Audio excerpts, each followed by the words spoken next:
Hello my dear student and welcome to Gyanganj online classes. ये जो आज की क्लास है बाबू इकोनॉमिक्स लेसन 2 है। तो क्लास में आप लोग अंत तक जुड़े और इसमें आप लास्ट में कमेंट करके बताएं कि इसमें आप कितने प्रश्नों को सही जवाब दे पा रहे हैं। तो चलिए क्लास को शुरू करते हैं। आज का जो पहला क्वेश्चन है बाबू कुछ इस प्रकार से है।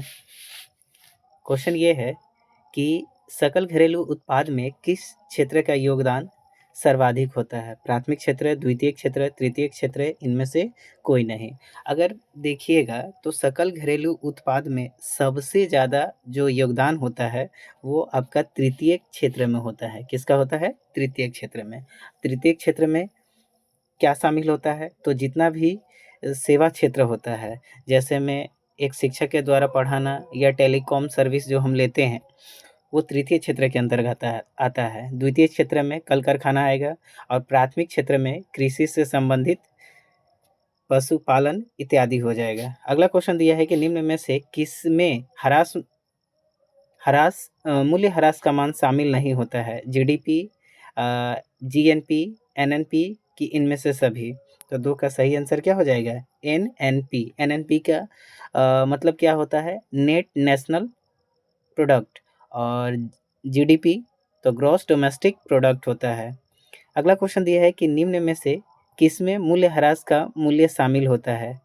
एनडीपी, एनएनपी, जीडीपी या इनमें से सभी। तो इसका सही आंसर क्या हो जाएगा बाबू? इसका ऑप्शन हो जाएगा ऑप्शन नंबर 3 का सी हो जाएगा, सॉरी बी हो जाएगा। क्या हो जाएगा? एनएनपी हो जाएगा।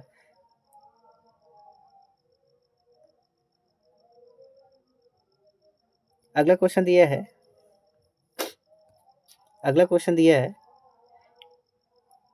1949 में भारत सरकार द्वारा गठित राष्ट्रीय आय समिति के अध्यक्ष कौन थे?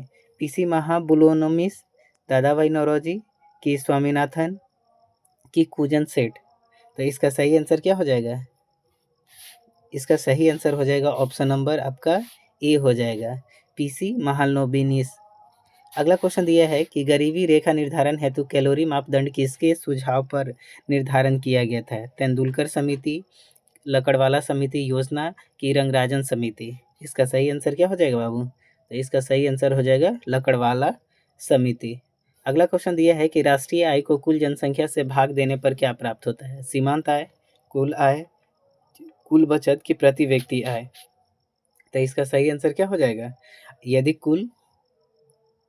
यदि राष्ट्रीय आय को कुल जनसंख्या से भाग दिया जाता है तो वह प्रति व्यक्ति आय निकलता है। अगला क्वेश्चन दिया है कि 2008 और 9 के अनुसार भारत की औसत प्रति व्यक्ति आय क्या थी?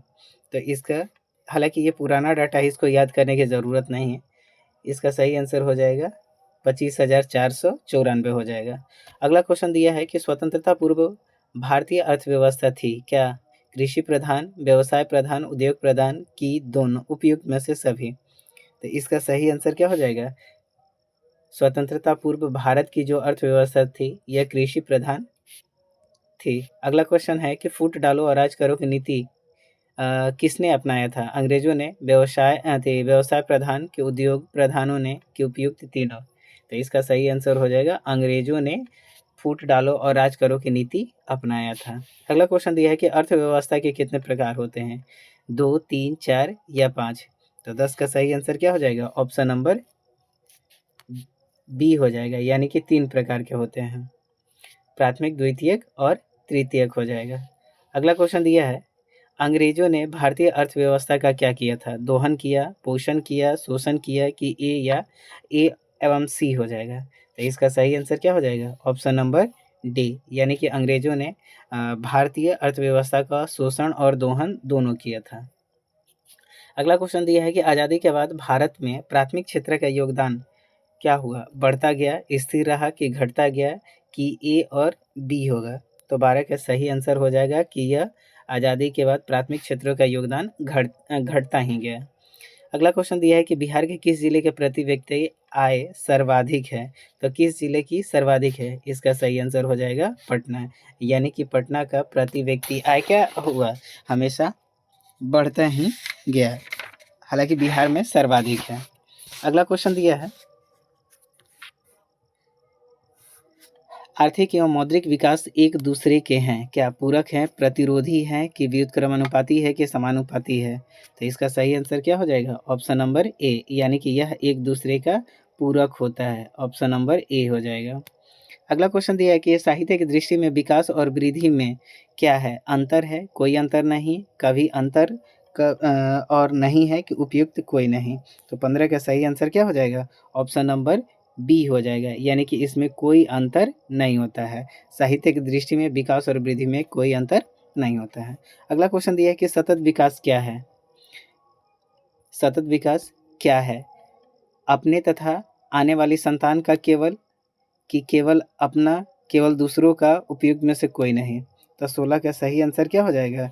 इसका ऑप्शन हो जाएगा एक, यानी कि सतत विकास का अर्थ होता है कि अपने तथा आने वाली पीढ़ियों के लिए विकास। अगला क्वेश्चन दिया है कि आय एक पारिश्रमिक है जिसे अपने कार्य के बदले पाता है, क्या? मानसिक, शारीरिक, बौद्धिक, उपयुक्त तीनों। तो आय पारिश्रमिक होता है जो अपने कार्य के बदले में मिलता है, वो शारीरिक हो या मानसिक हो, इन सभी के लिए क्या मिलता है? तो हमें आय की प्राप्ति होता है, या बौद्धिक हो, इन तीनों के लिए हमको आय की प्राप्ति हो सकती है। तो ऑप्शन नंबर डी हो जाएगा। अगला क्वेश्चन दिया है कि श्रम का पारिश्रमिक क्या होता है? ब्याज होता है, लगान होता है, लाभ होता है, या मजदूरी होता है? तो इसका सही आंसर क्या हो जाएगा? मजदूरी हो जाएगा। अगला क्वेश्चन दिया है कि पूंजी का पारिश्रमिक क्या होता है? लाभ होता है, हानि, ब्याज, या वेतन? तो 19 का सही आंसर क्या हो जाएगा? पूंजी के बदले जो मिलता है वो ब्याज हो जाएगा।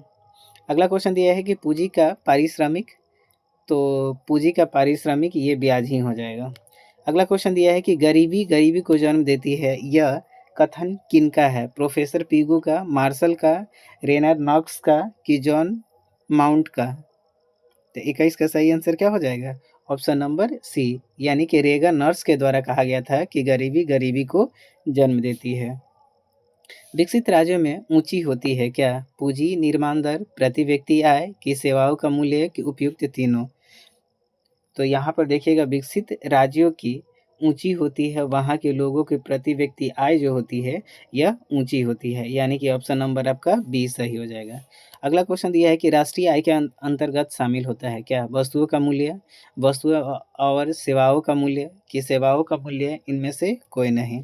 तो 23 का सही आंसर हो जाएगा ऑप्शन नंबर बी, यानी कि वस्तुओं और सेवाओं का मूल्य उसमें शामिल होता है।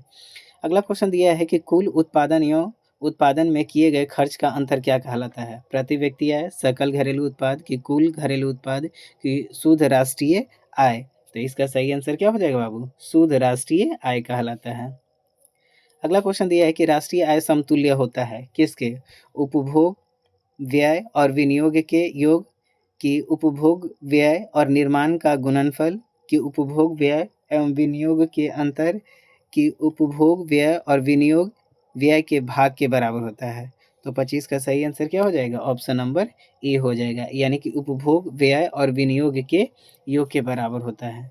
अगला क्वेश्चन दिया है कि राष्ट्रीय आय के निर्धारण में शामिल है, केवल सकल घरेलू उत्पाद, शुद्ध राष्ट्रीय उत्पाद, केवल सकल घरेलू उत्पाद, राष्ट्रीय उत्पाद, के उपयुक्त तीनों?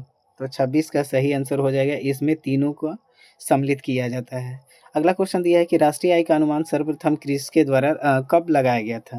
1869, 1867, 1868, 1968? तो 27 का सही आंसर हो जाएगा 1868 में दादा भाई नौरोजी के द्वारा लगाया गया था। अगला क्वेश्चन दिया है कि भारत की सर्वप्रथम अनुमानित प्रति व्यक्ति आय क्या थी? 121 रुपये, 120 रुपये, 21 रुपये, कि 20 रुपये? तो 28 का सही आंसर हो जाएगा ऑप्शन नंबर डी। ये किसके द्वारा लगाया गया था? तो दादा भाई नौरोजी के द्वारा कब किया गया था? तो ये किए थे 1868 में अनुमान लगाए थे। अगला क्वेश्चन दिया है कि राष्ट्रीय आय की गणना विधि है, क्या?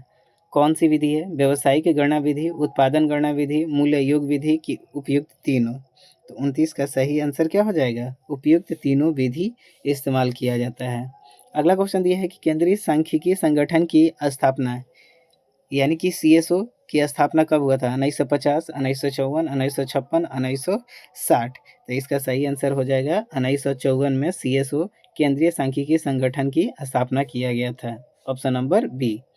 अगला क्वेश्चन दिया है कि निम्न में से बिहार के किस जिले की प्रति व्यक्ति आय सबसे कम है? तो सबसे कम कहाँ की है? तो यह शिवहर का है, यानी कि ऑप्शन नंबर डी सही हो जाएगा। अगला क्वेश्चन दिया है कि प्रत्यक्ष कर के अंतर्गत निम्न में से किसे शामिल किया जाता है? आय कर, उत्पाद कर, बिक्री कर या इनमें से कोई नहीं? तो 32 का सही आंसर क्या हो जाएगा? यह आयकर को शामिल किया जाता है। अगला क्वेश्चन दिया है कि दादा भाई नौरोजी ने सर्वप्रथम राष्ट्रीय आय का अनुमान कब लगाया था? 1968, 1868, 1878 कि 1998? तो इसका सही आंसर हो जाएगा ऑप्शन नंबर ए, यानी कि 1868 ईस्वी में इन्होंने अनुमान लगाया था और वो कितना था? तो 20 रुपये था। अगला क्वेश्चन दिया है कि योजना काल में भारत की औसत वार्षिक विकास दर क्या रही थी? तो ये विकास दर आपका 4.2% थी। बिहार की आय में सर्वाधिक योगदान किसका होता है? कृषि क्षेत्र, औद्योगिक क्षेत्र, सेवा क्षेत्र कि इनमें से कोई नहीं? तो इसका सही आंसर क्या हो जाएगा? सेवा क्षेत्र हो जाएगा, ऑप्शन नंबर सी। अगला क्वेश्चन दिया है कि उत्पादन एवं आय की गणना विधि दृष्टिकोण से है सहज, वैज्ञानिक, व्यवहारिक, उपयुक्त, तीनों?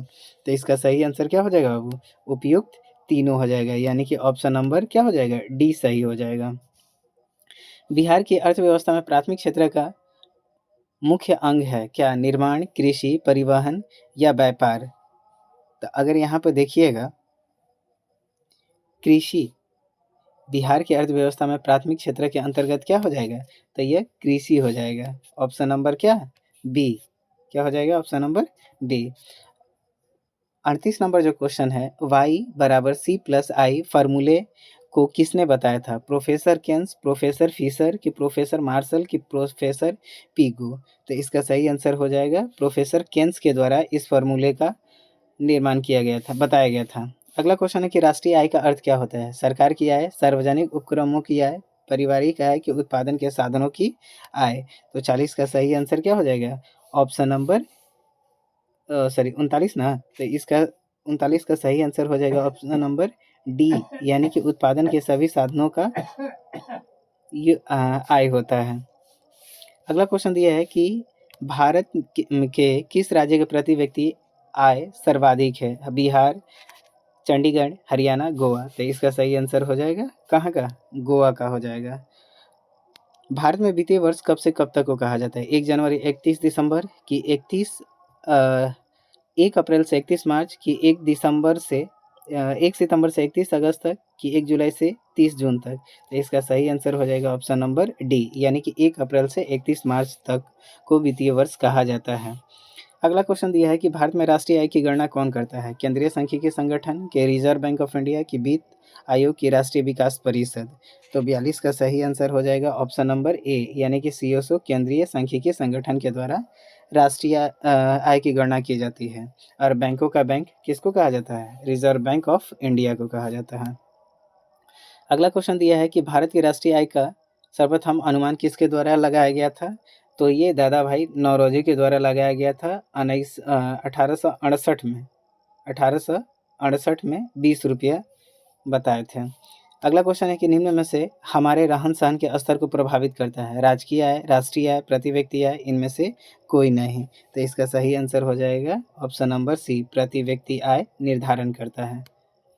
अगला क्वेश्चन दिया है कि भारत के सकल घरेलू उत्पाद में किस क्षेत्र का योगदान सर्वाधिक है? कृषि, औद्योगिक, सेवा, इनमें से कोई नहीं? तो सर्वाधिक योगदान सेवा क्षेत्र का होता है, ऑप्शन नंबर सी सही हो जाएगा।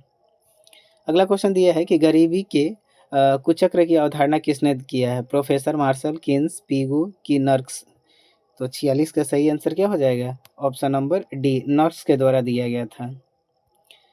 आय तथा उपभोग का अंतर क्या कहलाता है? निवेश, बचत, राजस्व, व्यय? तो इसका सही आंसर क्या हो जाएगा? ऑप्शन नंबर बी, बचत होता है। अगला क्वेश्चन दिया है कि वर्ष भर किसी भी देश में अर्जित आय के कुल मात्रा को क्या कहा जाता है? प्रति व्यक्ति आय, औसत आय कि राष्ट्रीय आय कि इनमें से कोई नहीं? तो इसका सही आंसर क्या हो जाएगा? ऑप्शन नंबर सी हो जाएगा, राष्ट्रीय आय कहलाता है। अगला क्वेश्चन दिया है बाबू कि गरीबी रेखा निर्धारण हेतु ग्रामीण क्षेत्रों के लिए प्रति व्यक्ति प्रतिदिन न्यूनतम कितना निर्धारित किया गया है? 2100 कैलोरी, 2200 कैलोरी, 2400 या 2600? तो इसका सही आंसर क्या हो जाएगा? ऑप्शन नंबर सी, 2400 कैलोरी निर्धारित किया गया है। अगला क्वेश्चन दिया है कि poverty on British rule in India पुस्तक किसने लिखा है? पीसी महाबुलोनोमिस, दादा भाई नौरोजी की प्रोफेसर मार्शल की किन्स? तो इसका सही आंसर क्या हो जाएगा?